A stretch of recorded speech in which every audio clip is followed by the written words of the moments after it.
melihat potensi yang ada ini, yang begitu besar ini, kita butuh kolaborasi artinya, Pak. Iya, Karena betul. ini tidak akan bisa digarap oleh dinas Koperasi UMKM sendiri.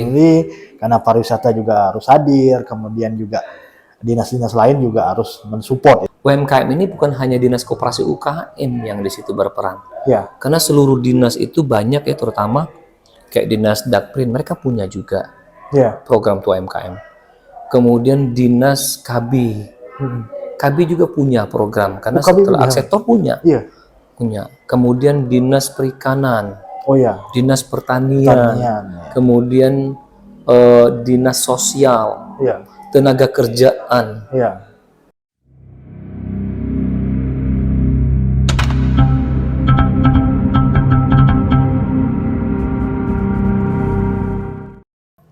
Assalamualaikum warahmatullahi wabarakatuh. Welcome back to our YouTube channel Indahnya Pali. Kita ada di segmen Ruang Podcast Indahnya Pali. Ruang Podcast Indahnya Pali ini adalah satu segmen yang dibuat oleh channel kita dalam rangka kita mengundang tokoh-tokoh inspiratif, tokoh-tokoh inovatif dari Kabupaten Pali untuk berbagi cerita, berbagi pengalaman tentang apa saja yang dilakukan di bidangnya masing-masing.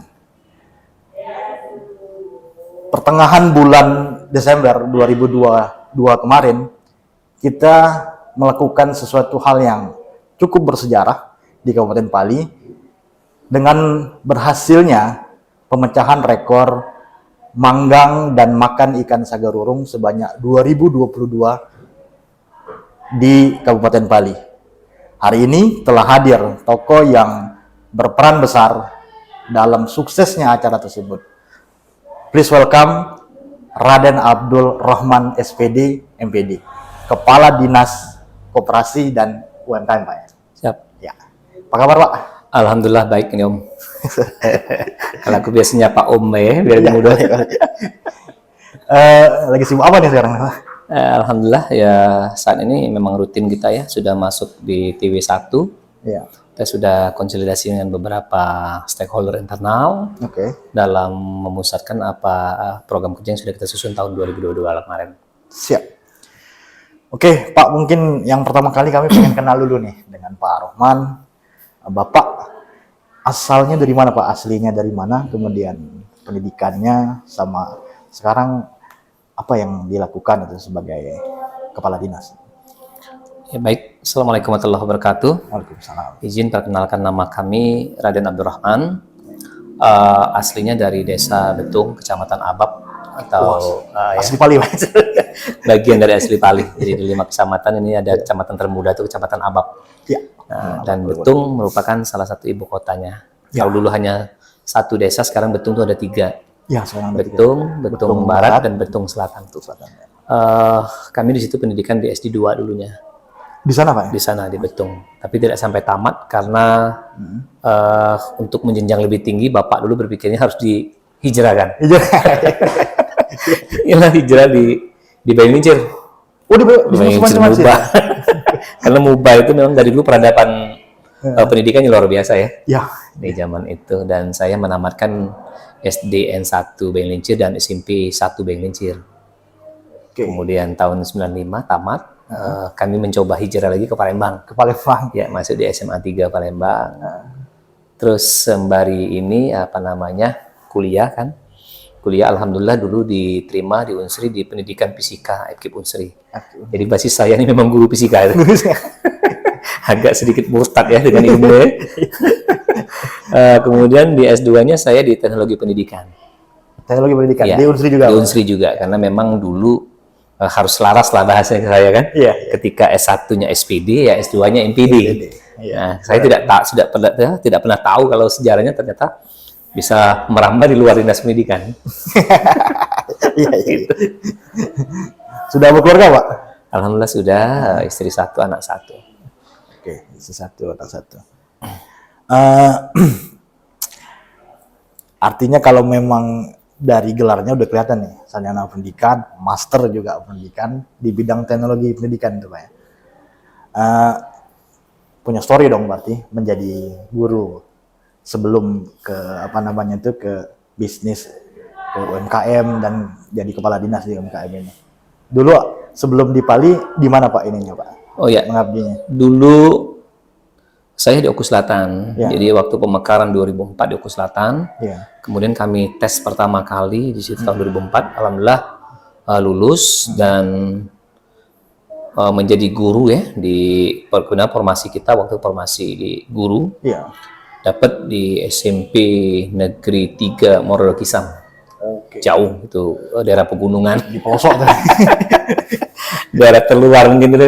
Tapi alhamdulillah sekarang. Begitu penempatan awal begitu. Ya, waktu Lama-lama itu karena berpikirnya bentuk syukur kita, jadi saya tidak mempermasalahkan di mana saya bertempat kan. Betul. Penting alhamdulillah terlepas dari apa kata orang ASN PNS ini, Iya. saya termasuk bangga menjadi bagian dari PNS maupun bagian dari ASN. Iya.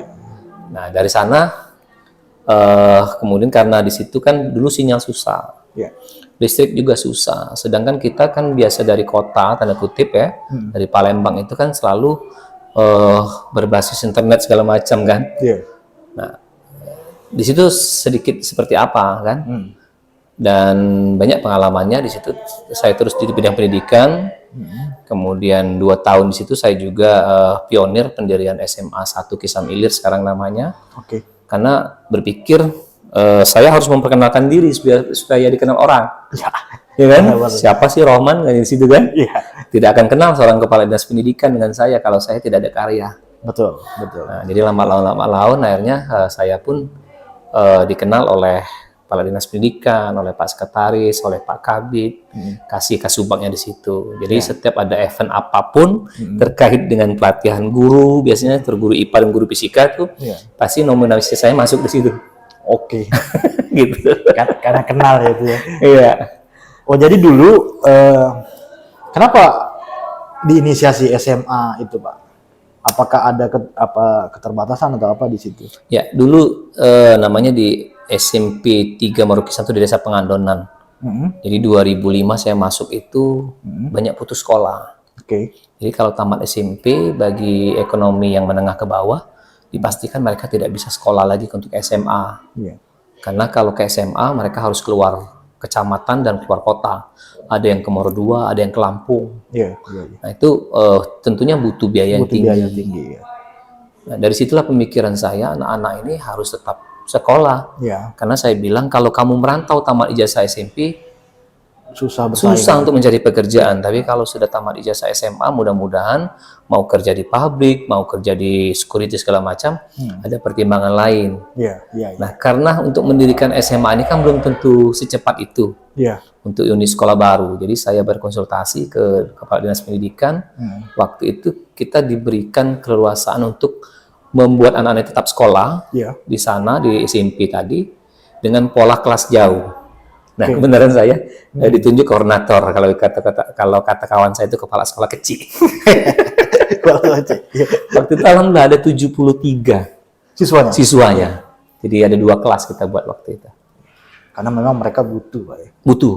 Nah, butuh guru-gurunya pun kita ambil dari SMP tadi, kemudian ada beberapa kawan juga dari SMA bantu gitu kan. Nah, alhamdulillah sekarang sudah berdiri SMA itu dan bahkan sudah banyak menjadi guru juga siswanya. Gitu. Oke.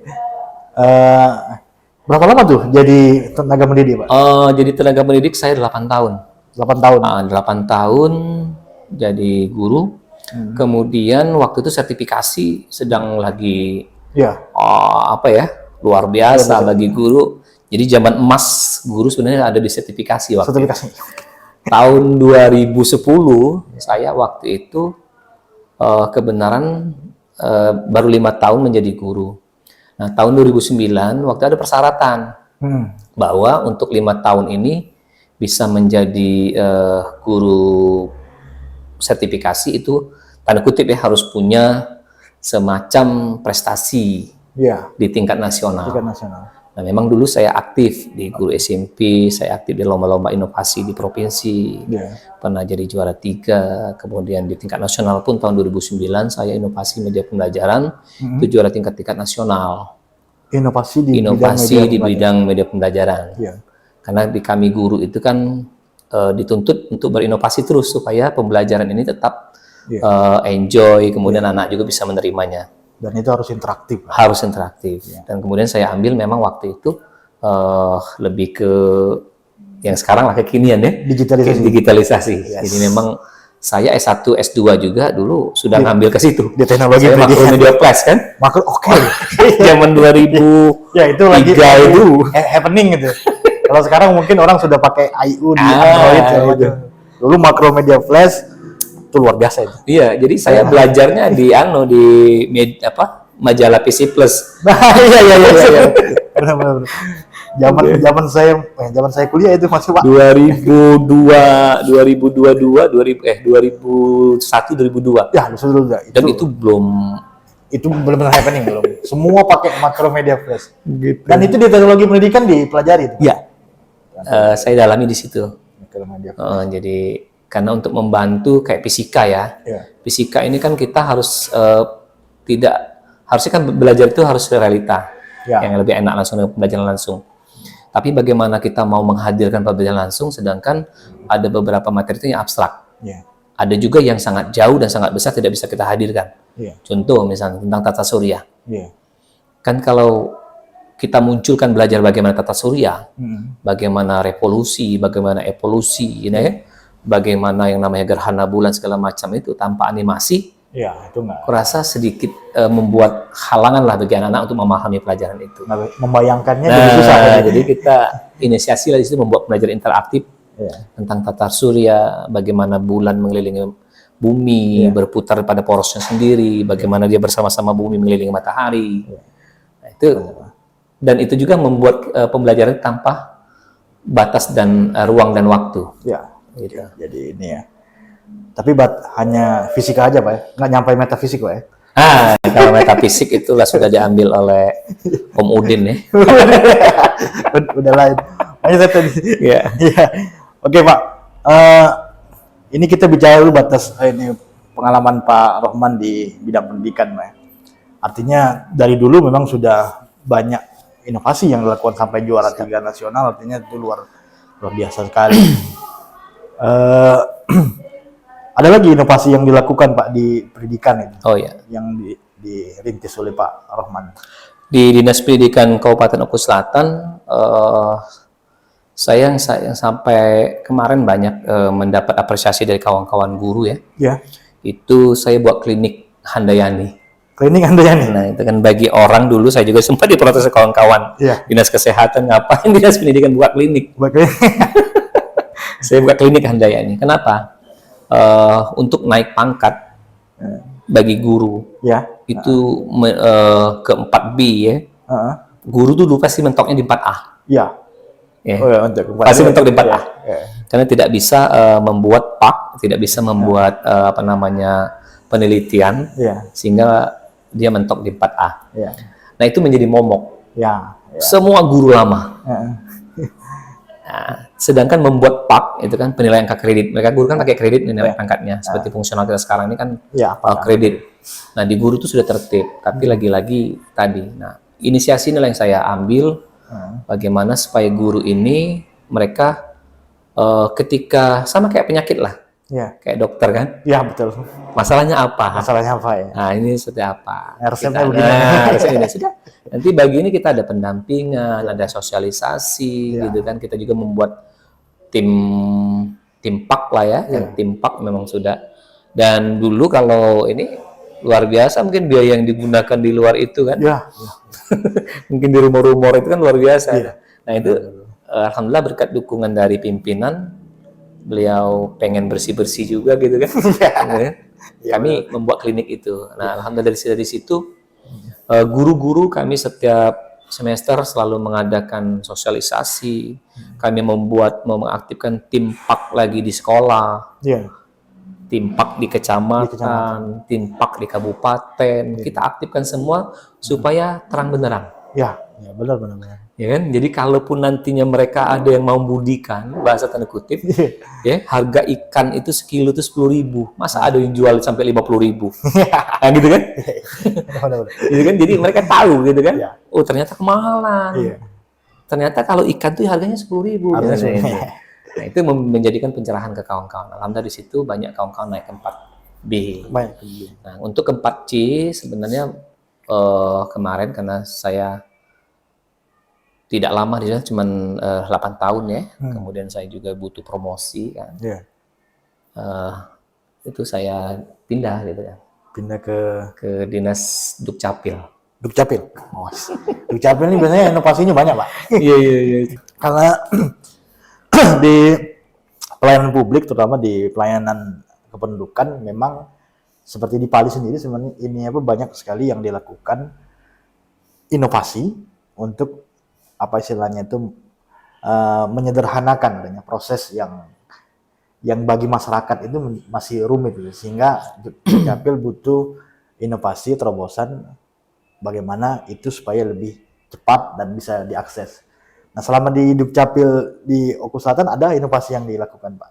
Ya, alhamdulillah di Capil itu semangat inovasi saya di Dinas Pendidikan gayung bersambut. Ya. Ternyata di Capil itu berkumpulnya orang-orang produktif ya. Ya.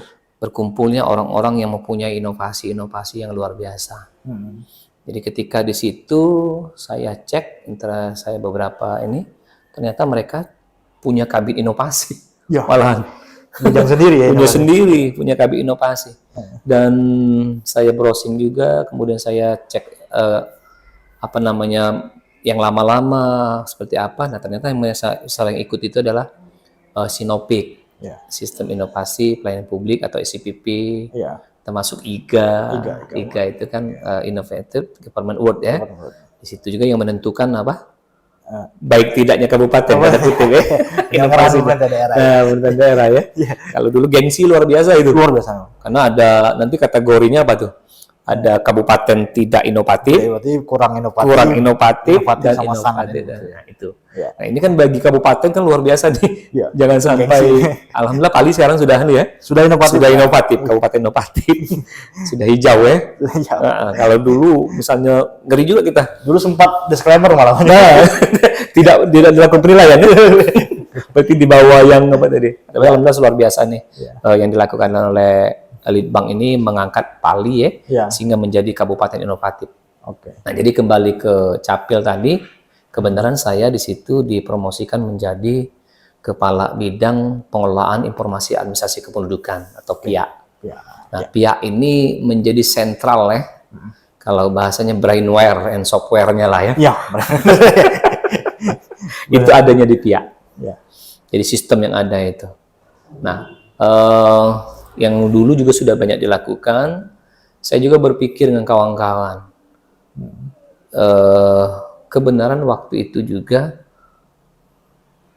virus corona ya. Virus corona masuk di bulan 2 itu informasinya gimana di Cina dan lain-lain itu. Sedangkan Capil ini kan pusat pertemuan masyarakat. Banyak yang semua itu pelayanan yang paling besar itu di Capil. Dari orang mau lahir sampai ke orang meninggal. Benar. Itu Capil deh. Iya. Dari anak-anak sampai para manula. Semuanya di Capil.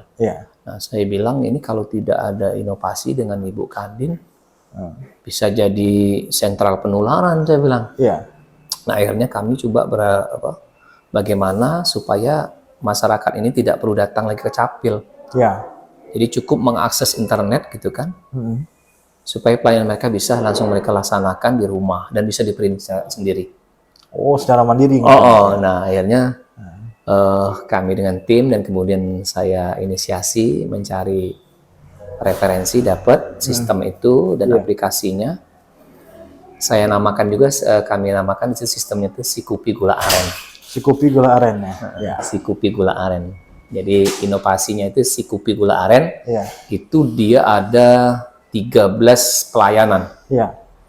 Dari pembuatan akta kelahiran, akta kematian, pindah datang, kemudian ada ganti identitas, ada KK, kemudian ada juga di dalamnya ada pelayanan itu 5 in 1, 7 in 1. Berarti dia one stop service di semuanya selesai di situ. Kecuali yang bisa kita cetak itu hanya pencetakan KTP dengan pencetakan KIA.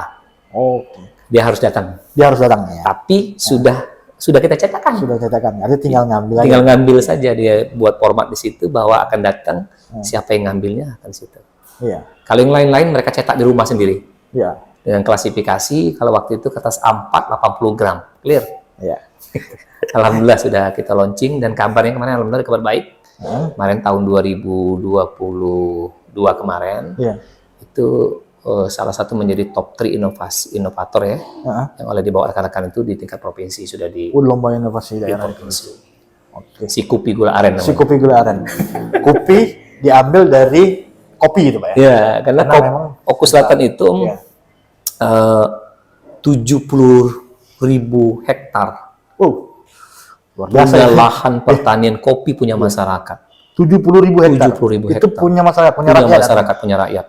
Oke. Tapi kopi robusta rata-rata. Ya, robusta. Nah, sedangkan tingkat produksi mereka itu di 40.000 ton per tahun. Memang masih rendah ya, di angka 0,6. Iya. Tapi kalau itu bisa ditingkatkan lagi, bukan luar tidak biasa. mungkin luar biasa itu. Sentral benar ya. Nah, gula aren pun di situ juga adalah gula aren terkenal. Karena gula aren liarnya gurih, kemudian manis. Iya. Nah, makanya waktu itu ketika saya sampaikan ke Pak Bupati juga, Pak Bupati senang. Karena mengangkat 2 item pertanian di situ. Ada kopi, ada Gula aren. Nah, yang lebih lucu lagi juga, sama kejadiannya waktu saya buka klinik, Om. Ya. Ketika saya launching si kopi gula aren juga, banyak juga orang protes. Ngapain Duk Capil ngurusi kopi? Iya, masih ngurusi asosiasinya aren, ya. Asosiasinya begitu. Itu kan urusan pertanian, urusan UMKM ngapain? Tapi setelah kita launching baru mereka tahu, bahwa itu akronim ya, akronim singkatan. Ya. Oke nih. Itu sejarahnya. Ini udah ngomongin kopi nih. Sudah lama di Oku Selatan. Punya bisnis kopi dong pasti nih. Karena kita senang kopi ya. Iya. Senang kopi, kita juga punya labor. Sebanyak labor ya. Iya. Labor artinya dulu Oku Selatan punya kopi, tetapi ketika orang ingin mencicipi kopi itu, kopi enak Oku Selatan seperti apa, kan tidak ada tempat tuh. Iya. Benar. Pengolahannya seperti apa, misalnya dari green bean, Ya. pemilihan biji petik merah green bean, kemudian apa pengolahan basah, pengolahan kering kan, apakah dia pakai full wash, semi wash, Iya. kemudian di roasting kembali. Di roasting kembali. Nah, di roasting ini setelah di roasting baru kita dibuat kopi. Iya. Nah, kita selalu berbicara dulu kan Oku Selatan hebat kopinya kan. Iya. Tapi ketika disajikan kopi saset. Iya, benar. Tidak ada yang original. Tidak ada kopi saset, kopi di warung kopi. Iya. Yang kita tidak tahu kualitas grade ABC-nya. Iya, iya, iya. Nah, dari situlah pemikiran akhirnya saya buka lah namanya di situ Rakopa. Namanya Rakopa. Rakopa. Itu apa? Kafe ya bagaimana? Kafe, ya? sekaligus pusat oleh-oleh khas Oku Selatan. Jadi semua kita bina, jadi lucu juga di situ. Saya bertindaknya biarpun pribadi ya, Iya. dengan tim, kami buat tim juga di situ. Iya. Sudah sangat membantu pemerintah. Iya. Dulu kan tidak ada oleh-oleh khas Oku Selatan itu. Iya. Kopi tidak ada. Iya. Cuma kopi aja dibuat dalam dus, Iya. kardus, ada pokat, ada apa, sudah masuk kardus mie. Iya. Nah, gitu. Masih dalam komoditas, Iya. belum ada olahannya. Alhamdulillah setelah kita launching itu luar biasa. Ya. Support Pak Bupati, Prokopimda. Oke. Bahkan mereka ada tamu-tamu agung, gubernur pun Dibawa sana ya. pasti kita diajak juga untuk menjamu para gubernur, Pak Kapolda. Pak Kapolda tuh kalau ke Oku Selatan dulu Pak zaman Prof Eko ya, masuk dia ke kedai kita. Iya. Pak Kapolres Oku Selatan tuh Pak Denny itu memang pecinta kopi. Iya. Setiap malam tuh nongkrongnya di kedai kita. Nongkrong. Bawa khusus dia satu box untuk kopi maker itu. Oh, sampai segitu ya. Memang dia barista juga kan. Dia barista juga. Nah, itu yang kita angkat di situ. Alhamdulillah sekarang sudah banyak kopi bermunculan kedai-kedai di Oku Selatan. Oke. Itu. Ya karena sayang Pak ya kalau kita hanya jual sebatas biji kopi gitu kan. Benar, biji kopi kan harganya. Iya kan. Jadi apa namanya itu nilai tambah nggak hadir di situ. Betul. Padahal ekonomi itu bisa tumbuh berkembang juga karena adanya rantai pasok yang sampai ke kafe etalasenya ya, artinya untuk memperlihatkan dan mempromosikan sekaligus juga memperkenalkan kopi Oku Selatan. Oke, habis itu pindah ke Bali Pak. Pindah ke Bali. 17 tahun kemarin tahun. 17 tahun merantau, balik lagi ke tanah kelahiran. Ya, kemarin Pali. tuh Ya. luar biasa sih. Untuk keluar dari situ juga luar biasa susah juga. Itu ke sini itu apa langsung di Dinas Koperasi UKM atau sebelumnya ada dulu di Pali, Pak? Langsung ke sana? Waktu penerimaan awal, Hmm. kita kan waktu itu masih menunggu SK tadi mana. Hah? Kita di stafkan dulu di sekretariat, Oh, di Setda, di Kesra ya. di Kesra. Jadi nunggu karena saya masuk di bulan April ya. Hmm. Masuk bukan di April, di Maret. Maret. Nah, menunggu di mana nanti penempatan. Oke. 22 April kemarin. 27 kalau tidak salah. Di April 2022. 27 April ya. Ya. Kami ditempatkan menjadi kepala bidang pemberdayaan dan pengembangan koperasi dan usaha mikro di Dinas Koperasi UKM. Pemberdayaan dan pengembangan koperasi dan UMKM. Usaha mikro. Usaha mikro. Betul. Sekaligus PLT langsung, Iya. Kepala Dinas. PLT. Oke. Memahami artinya Pak ya, karena memang punya bisnis di kopi, kemudian masuk juga ke birokrasi yang mengurusi urusan usaha kecil dan mikro ini. Kira-kira ini perspektif Pak Rohman yang ketika datang ke Pali, bagaimana sih ini kondisi UMKM kita dan koperasi yang ada di Pali ini, Pak? Ya. Sekarang ini. Waktu itu sebenarnya ketika masuk ke Pali, saya juga di situ menjabat ketua UMKM Kaya Rasa Oku Selatan. Oke. Ya. Jadi saya sudah punya sedikit basis lah ya. Ya. Jadi sudah ngurusin. Gitu kan. Saya ambil Kaya Rasa itu singkatan juga karena Ya. Oku Selatan itu kan punya 5 suku besar. Ya. Kisam, Aji, Daya, Ranau, Semenda. Oke. Jadi saya singkat Kaya Rasa. Nah, dari berbekal pengalaman dari situ, jadi dulu kami bagaimana membina, membranding ya Ya. kawan-kawan usaha UMKM ini Ya. dari kuliner, kemudian kria, fashion ya. Alhamdulillah di situ memang saya berkecimpung. Selain itu juga kami diajak oleh Ibu Bupati untuk diaktif di Dekranasda. Ya. Jadi alhamdulillah ilmu itu luar biasa nih, Oku Selatan memberikan ilmu. Dan ketika saya pulang pun ya, tanda kutip kan kita sudah punya hitung-hitungan lah bahasanya. Apa nih inventaris, kemudian kita juga belusukan seperti apa. Dan terus terang yang saya datangi pertama itu adalah usaha aluminium. Oke, aluminium yang di kita ini, Pak. Nah, karena saya ingin mencari yang unik dan orisinil bahasanya. Punya Pali. Punya Pali. Kemudian setelah itu kami identifikasi juga ada sagarurung. Ya, makanan khas itu. Sagarurung kan banyak namanya, ada segarudung, ada segadurung ya. Dari namanya masih banyak. Dan itu memang warisan budaya dan kami kecil pun lahir pun sudah kenal sagarurung. Ya. Dulu, tapi entah namanya seperti apa, pokoknya sagarurung itu adalah ikan asap salai bumbu gitu, Beh. Ya. Bahasa dulu kan kita tidak tahu kan seperti apa. Nah, kemudian kita juga identifikasi yang lain-lain, sudah ketemu formula seperti apa, baru kita sinkronkan karena saya masuk bulan 4 ya. Baru saya sinkronkan dengan program yang ada pada dinas. Kebenaran memang ada pemberdayaan dan lain-lain. Jadi nyambung kan? Masuk gitu. Jadi alhamdulillah dengan kawan-kawan saya sampaikan juga yang mana sudah, yang mana belum. Gitu. Oke. Jadi sebenarnya ketika masuk Pali pun sudah ada yang masuk ke UMKM, memang basicnya juga. Betul. Selain punya bisnis di kopi juga menjadi ini juga Pak ya, ngurusin UMKM yang ada di Oku Selatan, dan itu benar-benar bisa punya manfaat ketika sangat bermanfaat pada saat ke Pali. Pak. Oke Pak. Berikutnya kita ngomongin ini nih, Festival Sagarurung. Ini kalau menurut pandangan kami inovasi yang luar biasa sebenarnya, yang dihadirkan oleh Dinas Koperasi dalam rangka upaya membranding kemudian memperkenalkan produk makanan khas asli Kabupaten Pali, Pak ya, Sagarurung. eh, apa sebenarnya yang menjadi trigger gitu? Kenapa Sagarurung atau festival Sagarurung dengan hasilnya ada pemecahan rekor dari LEPRID, Lembaga Prestasi Indonesia Dunia 2022 itu, sehingga Pak Rohman kayaknya ini perlu nih dilakukan nih, perlu kita buat nih yang begini-begini nih. Apa Pak itu Pak?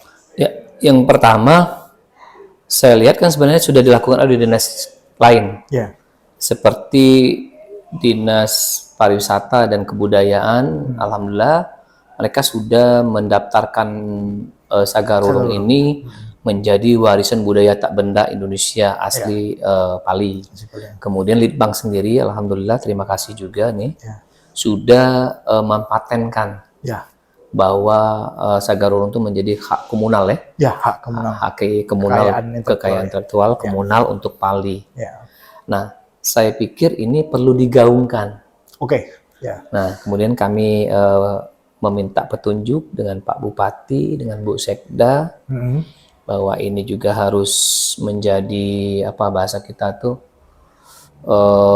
program lah unggulan Dinas Koperasi UKM yang akan memaksimalkan Sagarurung ini menjadi salah satu oleh-oleh yang nantinya akan menggerakkan ekonomi di masyarakat.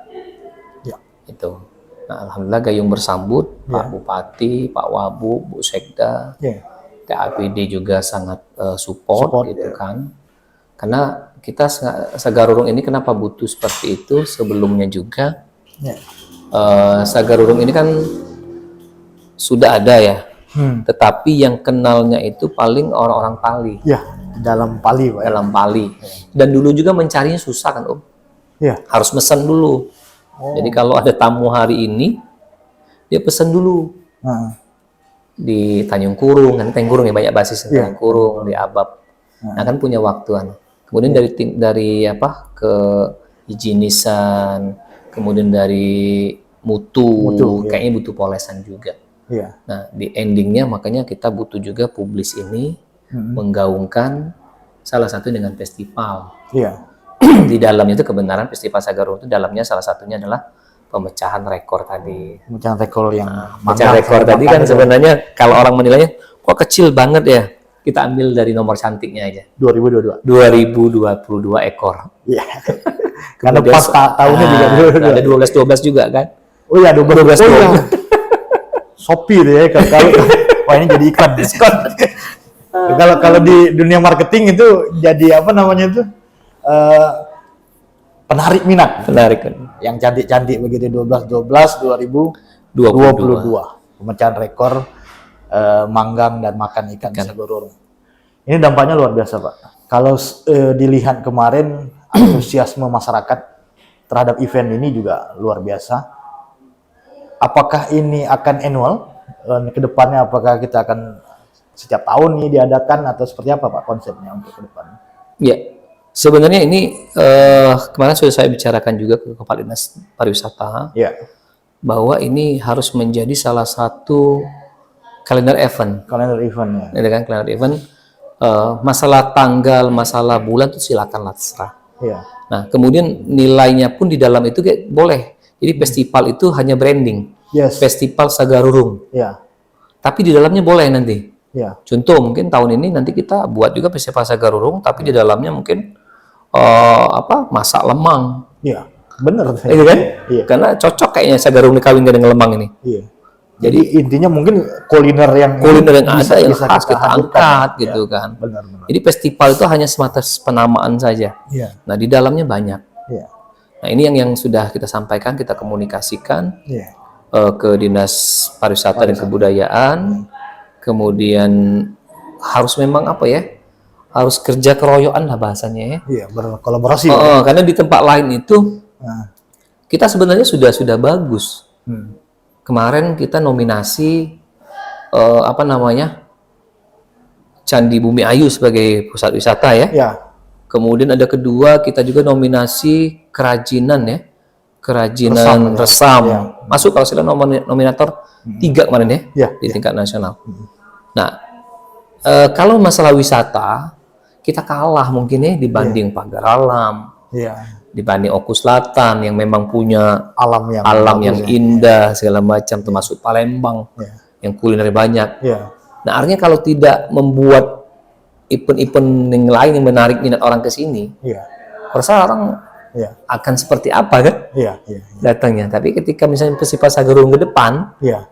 bisa jadi nantinya kita akan di dalamnya tadi adalah lomba kuliner khas ikan se-Sumatera Selatan. Wah, itu dahsyat ya. Orang bisa di mana-mana. Orang bisa kan Iya. di tempat lain kan masih banyak lagi kuliner-kuliner. Iya. Kayak di Basema mungkin dia punya ikan apa, di Sekayu ikan seluang, Ikan suang ya. ada. Iya. Di Oku Selatan ikan bakar mujair, ranau kumbang. Iya. Iya. Nah, kalau kita memasukkan sebuah di Bandung itu adalah lomba kuliner khas Sumatera Selatan di bagian ikan, Iya. kan banyak mengundang orang untuk datang ke sini. Betul. Ketika orang datang ke situ, jangan kita sia-siakan, karena mereka pasti bawa uang, Iya, benar. harus dihabiskan. Iya. Tapi kalau tidak ada jajanan, tidak ada apa-apa, udah habis juga duitnya. Habis ini. Di situ bergerak nanti homestay bergerak, Iya. kuliner kita Kuliner bergerak, jalannya, benar. oleh-oleh kita bergerak. Iya. Tapi kalau hanya menunggu orang datang ke kita, Iya. aku rasa Pali bukan pilihan Iya. wisata. Bukan pilihan wisata. Tapi bisa kita paksakan Dengan kita adanya event itu. dengan ada event itu. Iya. Atau nanti Dinas Pariwisata bekerja sama juga dengan semacam travel ya. Iya. Kan banyak di Palembang sekarang ini. Iya. Palembang itu kan ada paket 3 hari misalnya. Palembang, Pagar Alam, Moraini misalnya. Iya. Nah, masukkan ini. Pali ya. Palembang, Pali, Moraini, Pagar Alam. Pagar Alam. Yes. Jadi startnya harus di sini. Iya, iya. Jadi semua kemungkinan kita buka, Pak. Kita buka. Iya. Dan alhamdulillah kita punya itu, salah satunya sedang dibangun oleh anak-anak muda hebat sekarang ini. Apa Di tuh? Desa Tembirai, Kampung Inggris Kampung Tembirai. Yes, benar. Itu sudah jadi tren, Iya. tinggal kita olah, Iya. Kita kemas dengan kita baik. kemas dengan baik, dan sekarang sudah banyak orang berdatangan. Ya. Iya, iya. Nah, artinya ketika kita mencantumkan itu bagian dari destinasi wisata, itu sudah bisa masuk selain Candi Bumi Ayu. Oke. Gitu. Jadi potensinya ada. Potensi ada. Cuma memang benar sih kalau kita menunggu misalnya kedatangan itu dari para wisatawan dari luar ataupun dari provinsi ini, karena memang benar sih kita tidak punya pesona alam yang sebaik mungkin ya di Pagar Alam atau di tempat lain. Makanya kita butuh event yang menjadi magnet, artinya menarik. Oke, artinya melihat potensi yang ada ini, yang begitu besar ini, kita butuh kolaborasi artinya, Pak. Iya, Karena betul. ini tidak akan bisa digarap oleh dinas Koperasi UMKM sendiri. karena pariwisata juga harus hadir, kemudian juga dinas-dinas lain juga harus mensupport itu kan. Bahkan UMKM juga harus juga mulai kita ini kan juga, Pak, artinya. Betul. Kaitannya ke UMKM, Pak. Kalau kita baca PDB Indonesia tahun 2020, itu kalau nggak salah ada 32,4% itu sumbernya dari usaha mikro. Betul. Ini usaha mikro, spesifik mikro. Nilainya itu ribuan triliun. Gitu. Artinya potensi besar usaha mikro ini di Indonesia ini menjadi penyumbang pertama untuk bagaimana kita mengakselerate pembangunan dan peningkatan ekonomi. Kalau menurut pandangan Pak Rohman sendiri, di Pali ini usaha mikro apa nih yang paling besar potensinya untuk kita support dan kita kembangkan menjadi prioritas produk unggulan di kita, Pak? Ya, betul. Jadi saya sepakat juga bahwa sekarang ini bahwa kemajuan dalam usaha itu, kalau dulu orang selalu memandang industri besar. Ya. Harus ada pabrik, harus ada apa ya. Iya. Padahal UMKM ini sudah teruji. Iya. Begitu dihantam pandemi ketika selesai. dihantam pandemi, ketika dihantam oleh krisis moneter, Iya, ya, moneter dulu ya. UMKM ini tetap berdiri dan paling pertama kali dia bangun. Iya. Bahkan UMKM ini pada saat pandemi kemarin semuanya collab, Iya. sisi lain UMKM ini luar biasa penjualannya. Iya. Ya, penjualannya luar biasa karena mereka seperti itu. Itu kedua. Yang pertama. Kedua, UMKM ini jangan anggap remeh, mereka paling banyak mensupport tenaga kerja. Yes. Ya. Paling banyak masuk tenaga kerja. Iya. Dan itu pastikan lokal. Ya, pasti dari lokal. Ya. Tidak mungkin tenaga kerja dari luar, ya. Betul lah, ya, betul. Pasti lokal. Ya. Nah, jadi dari sini sebenarnya balik ke kolaborasi tadi, UMKM ini bukan hanya dinas koperasi UKM yang di situ berperan. Ya. Karena seluruh dinas itu banyak ya, terutama kayak dinas Dakprin, mereka punya juga Ya. program tuh UMKM. Kemudian dinas KB, KB juga punya program karena KB setelah punya. sektor punya. Iya. Punya. Kemudian dinas perikanan, Oh ya. dinas pertanian, Pertanian. Ya. kemudian dinas sosial, Iya. tenaga kerjaan, Iya. semuanya sebenarnya include di situ. Iya. Tetapi kadangkala mungkin tanda kutip orang memandangnya karena di situ tertulis dinas koperasi UKM bahwa urusan UKM itu hanya dinas kami. Iya. Kan ngantong namanya. Padahal kalau melihat programnya, ini program loh, bukan saya membuat asumsi sendiri. Iya, iya, program Ini kegiatan. program itu memang ada, Iya. termasuk pariwisata. Iya, termasuk. Pariwisata itu lebih besar lagi. Iya. Mereka punya ekrab namanya ekonomi kreatif. Iya. Ada 17 item. Iya. Bahkan seperti ini podcast ini itu masuk di dinas spesial. Iya. Podcast, kemudian digital, video, kemudian segala macam masuk. Iya. Entertainment, musik itu Iya. bagian dari ekonomi Ekonomi kreatif di kreatif. situ. Iya. Nah, jadi yang kita identifikasi karena di Pali kita semua sebenarnya prihatin juga.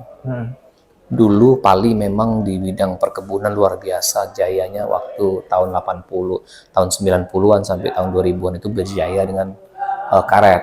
Iya. Karet waktu itu lagi jaya-jayanya.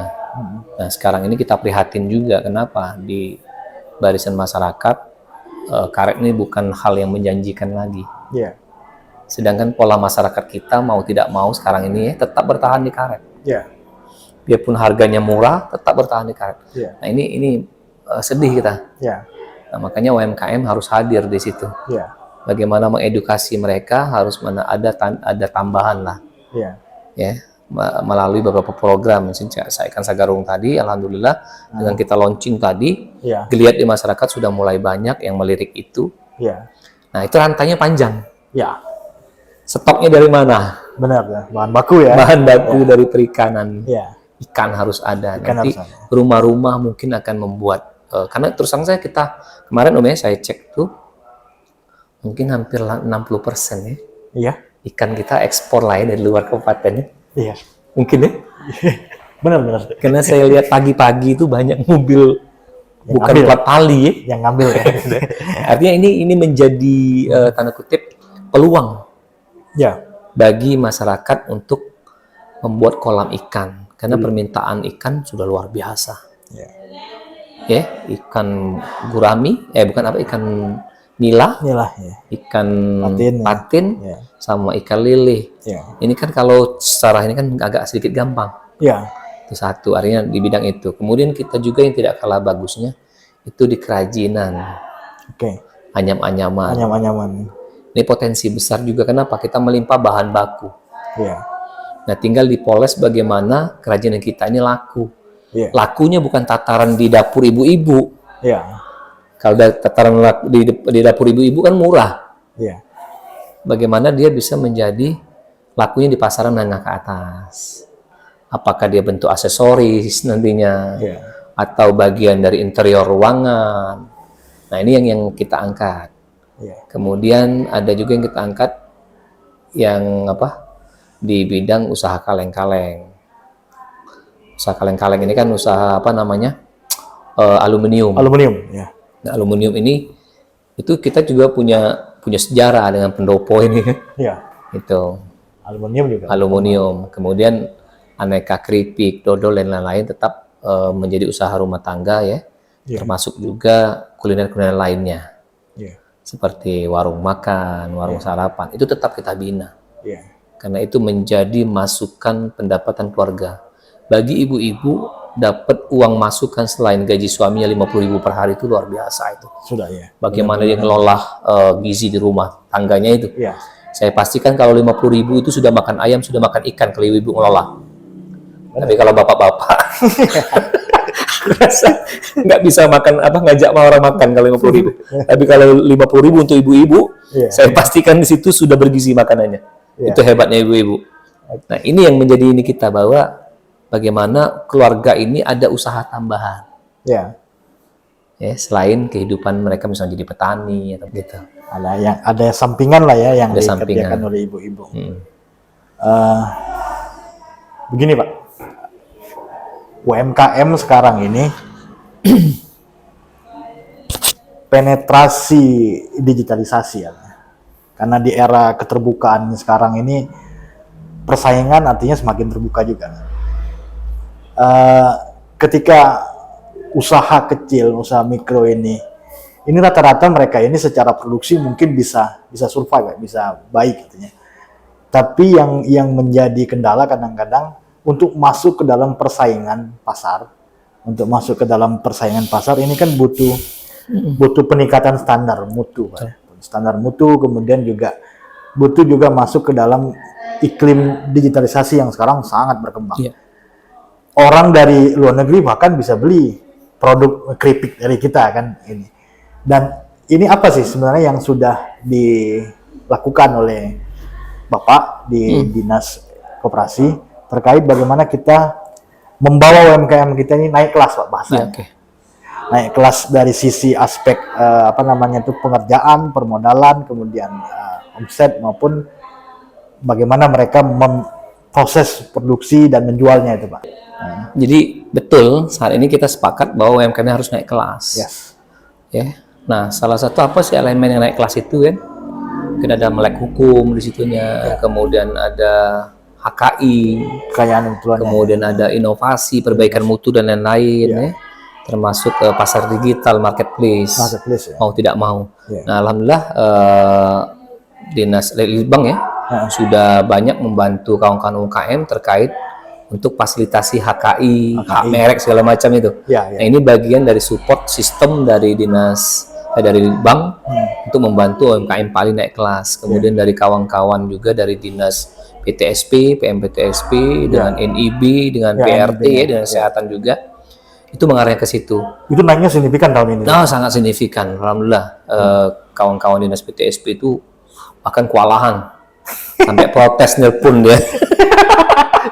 Sampai protes nelpon, karena dulu untuk membuka usaha ini cukup SKU surat keterangan usaha dari kelurahan atau dari desa.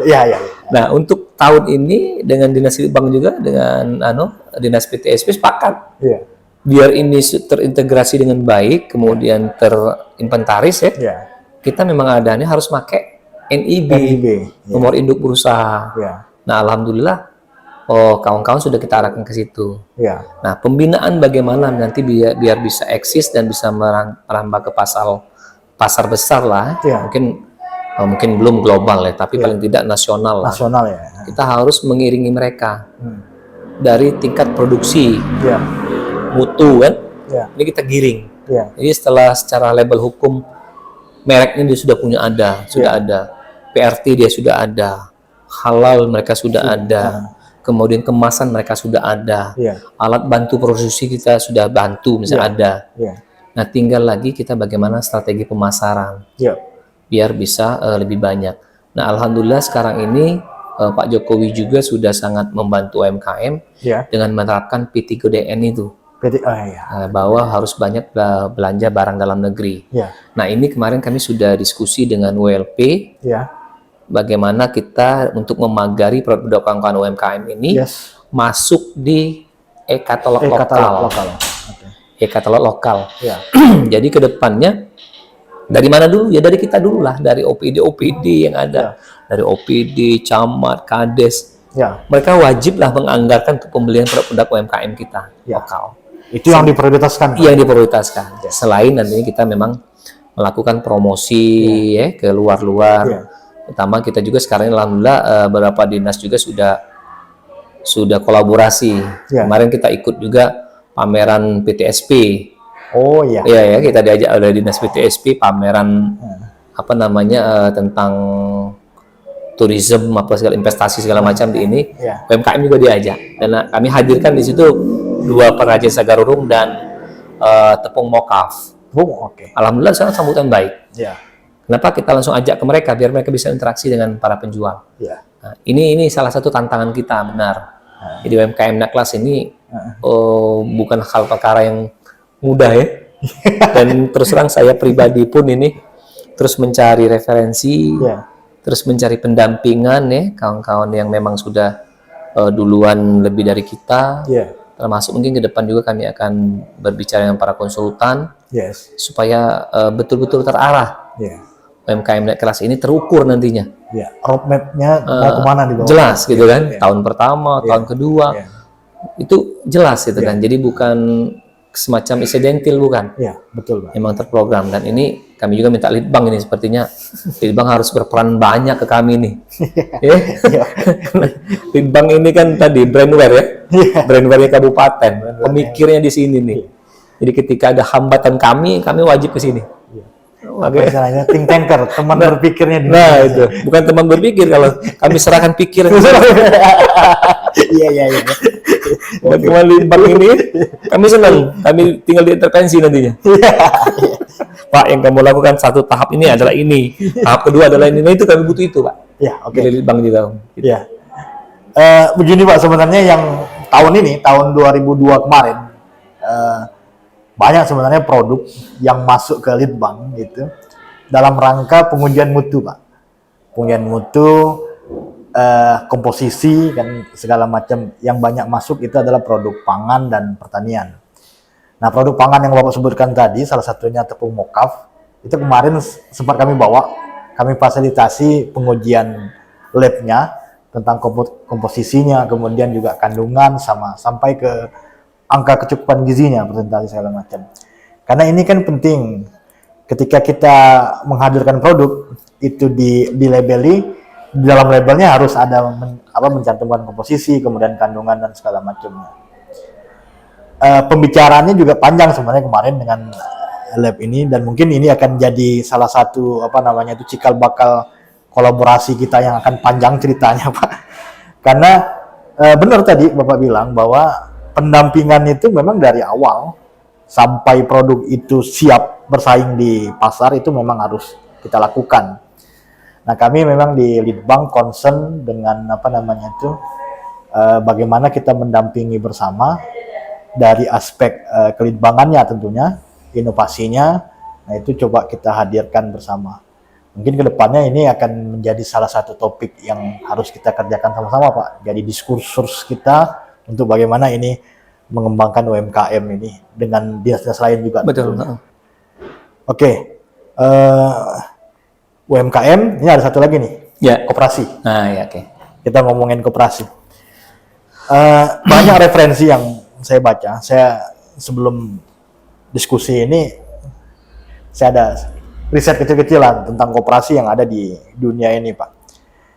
Jadi koperasi yang banyak maju ini contohnya itu ada di Brazil, itu ada namanya Coamo Cooperativa sama Aurora. Dan di New Zealand juga ada koperasi yang bergerak di bidang susu, produksi susu dan hortikultura. Rata-rata koperasi yang ada berkembang baik di luar negeri ataupun di Indonesia itu basically-nya itu bisnisnya itu komoditas, Pak.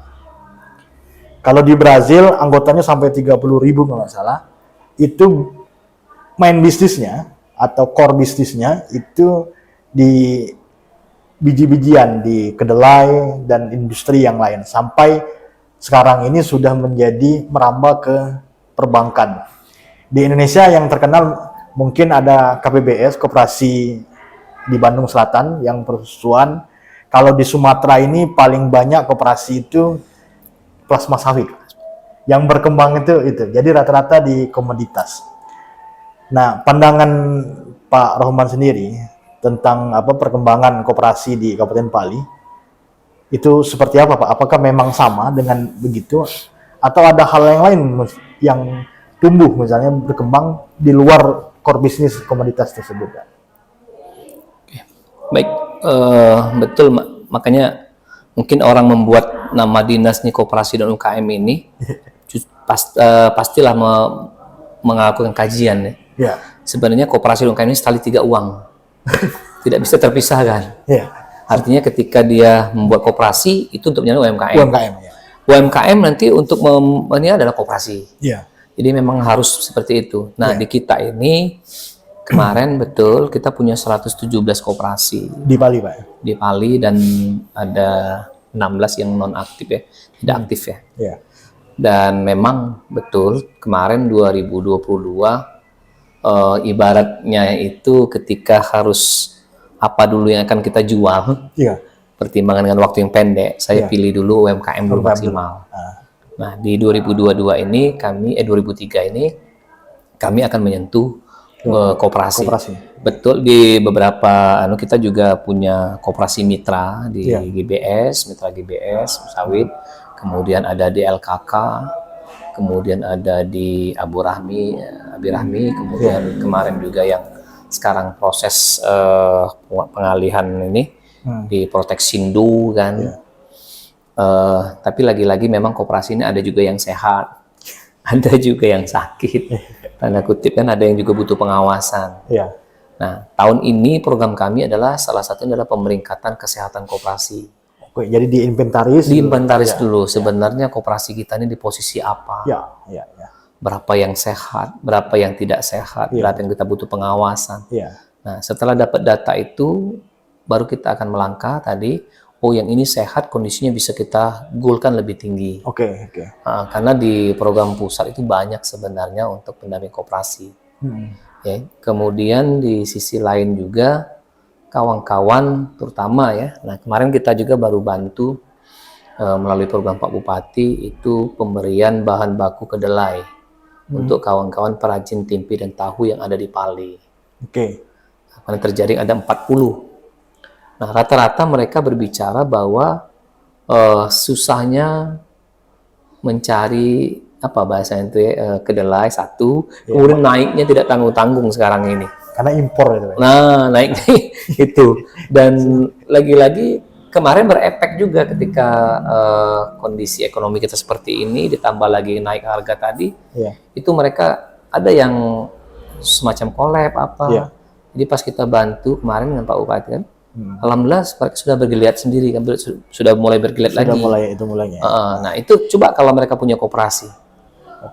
Kurasa gampang. Jadi nanti koperasi menyediakan bahan bakunya, Iya. ya, Pemasarannya melalui mereka. pemasaran malu mereka, pembuatannya. Iya.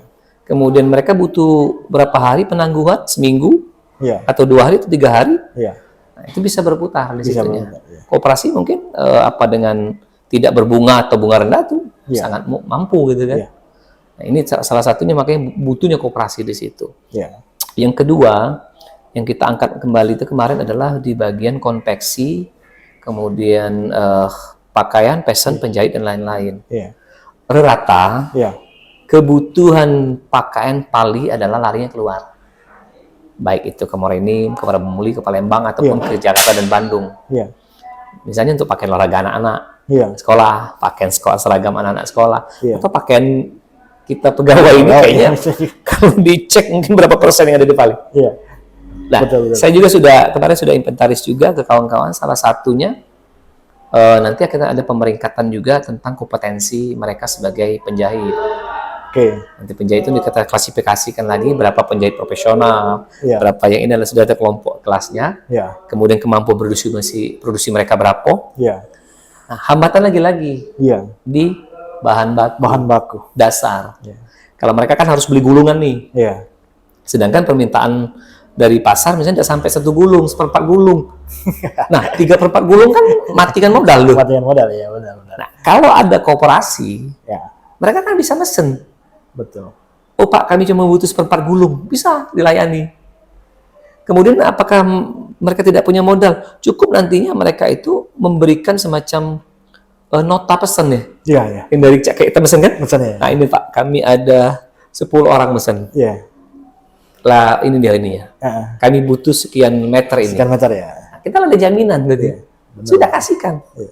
Jadi kawan-kawan penjahit tidak berpikir ulang untuk mencari duit bagaimana cara membeli bahan tadi. Baku tadi. Ya. Benang ada, jarum ada, kemudian dasar ada. Jadi tinggal mereka fokus ke upah kerja, clear kan? Iya. Nah, ini makanya betapa pentingnya koperasi. Iya. Tapi yang saat ini yang hanya ada koperasi cuma pinjam. Ada koperasi bandingnya yang ada dalam pendidikan masyarakat itu. Iya. Dan ketika mau berkooperasi, masyarakat itu berpikir ulang mau masuk koperasi itu apa? Pasti kayak kolab rugi tuh lah. Ada. SHU nggak jelas. Nah, SHU itu jelas.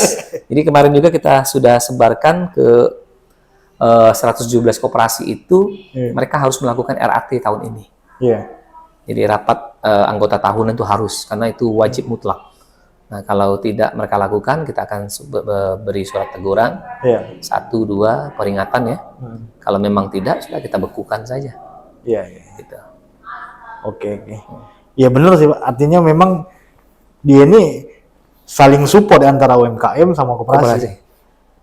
Kadang-kadang kalau UMKM berdiri sendiri memang berat juga. Susah. Ya. Karena dia modalnya kan kecil. Perputaran modal juga nggak besar. Artinya kalau koperasi bantu mungkin untuk akses permodalannya bisa cepat dan dia juga bisa nanti produksinya bisa terus jalan tanpa ini. Pemasaran juga bisa. Pemasaran juga bisa, iya. Koperasi juga ini besar sekali berarti peran dinas koperasi dan ini, karena kaitan ke peningkatan ekonomi rakyat ini kayaknya ini core-nya di situ semua ya di Serasinya nih. Serasinya ya. Serasinya itu sentra ekonomi rakyat. Duluan itu, Pak. Disebutkan. Jadi kayak ini sepertinya harus kita dengungkan terus ini. Biar menjadi perhatian harus benar-benar pemerintah ke depannya bahwa itu sentra ekonomi rakyat itu harus berbasis itu tentunya. Iya.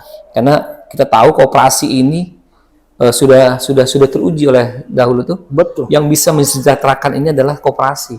Benar. Bukan kapitalis. Iya. Benar, Pak. Karena kita ini kan Indonesia menganut ekonomi Pancasila, Pak. Ekonomi Pancasila cerminan yang dibuat sebenarnya oleh Bung Hatta, koperasi. Harusnya koperasi yang berkembang. Harusnya seperti itu. Sebenarnya koperasi juga sebenarnya lebih besar sebenarnya dari perusahaan yang ada, karena koperasi bisa mengakuisisi perusahaan. Makanya tahun ini juga nanti kita berdiskusi dengan WLP bagaimana teman-teman koperasi yang serba usaha itu mereka bisa ikut di dalam pengadaan yang kecil lah ya. Di kantor-kantor ataupun di yang punya pemerintah gitu kan. Selama ini kan koperasi itu tidak bisa ikut tanda kutip entah apa kan. Yang ada itu cuma CP, PT, padahal legalitas mereka secara kehukuman sama itu. Akta notarisnya. Nah, ini yang akan kita dorong nantinya bahwa kalau hanya pengerjaan koperasi bisa dong. Kayak misalnya di konsumsi, kuliner atau apa. Koperasi bisa. Nah, tinggal nanti kami bagaimana membina koperasi ini biar bisa percaya diri dan bisa dipercaya orang intinya. Iya, Pak. Punya integritas. Kalau di lansang koperasi ini mudah-mudahan jalan. Nah, itu yang mungkin lagi kami anukan, dan hari ini juga kami dapat undangan dari koperasi untuk pelelangan karet jam 1.30 nanti. Nah, saya juga cek ke situ. Ternyata pelelangan karet di pendopo ini. Di pendopo ini. Jadi kita lihat juga peran mereka. Jadi kalau mau dinasin mau ikut juga dan tidak apa-apa, nanti kita sama-sama melihat apa sih peran koperasi. Karena kok karet ini kan luar biasa sebenarnya. Karena bergeningnya petani karet ini di pasar itu rendah sekali, Pak. Ketika dia masuk ke pasar karet, karena begini, kalau saya lihat rantai pasok kemudian market channel karet ini banyak, Pak. Jadi ada toke, kemudian toke kecil, toke besar, kemudian ada pabrik, kemudian ada yang lain gitu. Sehingga margin yang didapatkan petani itu sangat rendah. Yang banyak itu malah pengepul itu. Kalau memang ada pelelangan luar biasa itu. Ini bisa dinaikkan artinya kan posisi tawar petani itu. Betul. Wah, itu di koperasi kita sudah ada, Pak, yang melakukan pelelangan tahun ini. Kita coba dulu ke angkat koperasi tadi biar mereka punya daya saing lah, kata Om tadi. Kita sedih juga sih sebenarnya. Kok mereka punya koperasi tapi mereka tidak bisa bergening harga. Dengan anggaplah pembelinya, pelelangannya, pembelinya kan. Nah, ke depan mudah-mudahan banyak seperti yang harus dilibatkan kan. Bagaimana nanti koperasi karet ini mereka bisa bergaining dengan tahu harganya lah, Ya. ya kan? Jadi kalau harga tuh standar gitu kan, Iya. enggak? Jangan harga di Palembangnya sekian, harga di kita juga berbeda. Iya, iya. Nah, ini tapi juga mungkin kita juga belum tahu juga di dalamnya apakah misalnya tingkatan mutu. Ya, Kalau mutunya juga. kalau di tempat lain kan sudah terukur juga kayak kopi itu kan mungkin di bahasa itu ada rendimen ya. Ya, rendemen. Rendimen itu kan. Iya, iya. Ada rendimen 75, ada rendimen 80, ada rendimen 90. Iya. Kalau di karet kadar Nah, kita air, kadar kering. kadar air, ya? Iya, Kita kadar di situ keringnya. mungkin enggak tahunya kan. Iya, iya. Jadi, tapi kalau kita sudah tahu posisi di situ, Iya. enak kita bergaining. Iya. Jadi karet petani kopi pun dia tahu dia. Iya. Oh, rendimen kita cek ke sana, standarnya 85. Iya. Berarti sudah 85 dikalikan harga standar dia. Iya. Gitu kan? Begitupun karet ke depannya maunya kita kan. Iya. Nah, ini lagi-lagi nih lead bank nih kayak yang punya peran besar ini. Butuh standar, standarisasi. Ya. Ya, oke Pak. Baik, mungkin itu saja yang kita bahas. Sudah banyak sekali informasi, inspirasi dan cerita yang menarik yang hadir pada hari ini dari seorang Raden Abdul Rahman, Pak. Kepala Dinas Koperasi dan UMKM. Terima kasih atas perhatiannya, pemirsa. Sampai jumpa lagi di lain kesempatan. Assalamualaikum warahmatullahi wabarakatuh. Waalaikumsalam warahmatullahi wabarakatuh.